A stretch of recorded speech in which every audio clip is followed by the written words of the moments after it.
Notre but est de trouver la circonférence du trou. Alors, nous allons trouver l'aire des différentes formes de l'image et les additionner.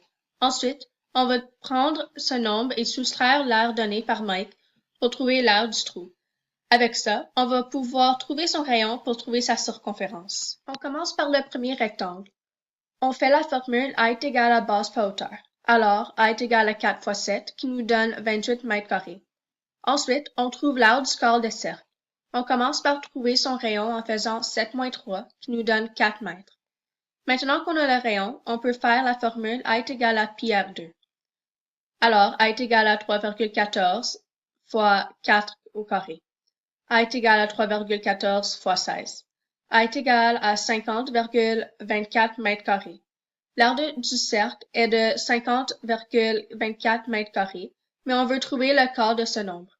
Nous allons faire 50,24 mètres carrés divisé par 4 pour trouver son quart, ce qui nous donne 12,56 mètres carrés.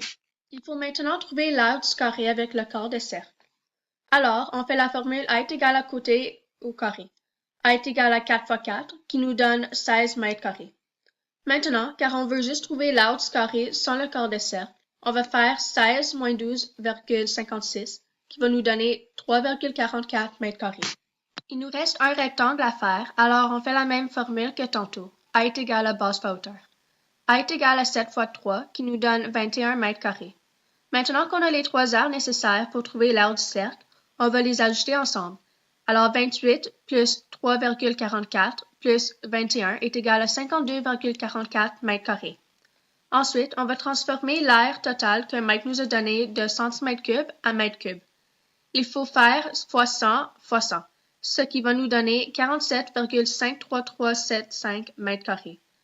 Maintenant, on fait 52,44 moins 47,53375, qui nous donne 4,90625 mètres carrés. C'est l'aire du cercle.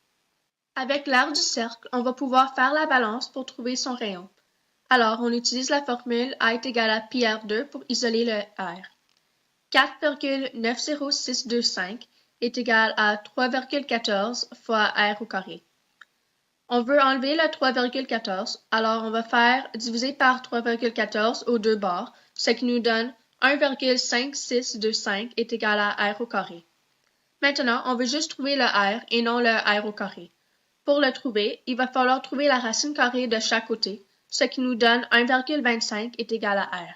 Finalement, nous avons tout ce que nous avons besoin pour trouver la circonférence du trou. On utilise la formule C est égal à 2 pi R. C est égal à 2 fois 3,14 fois 1,25.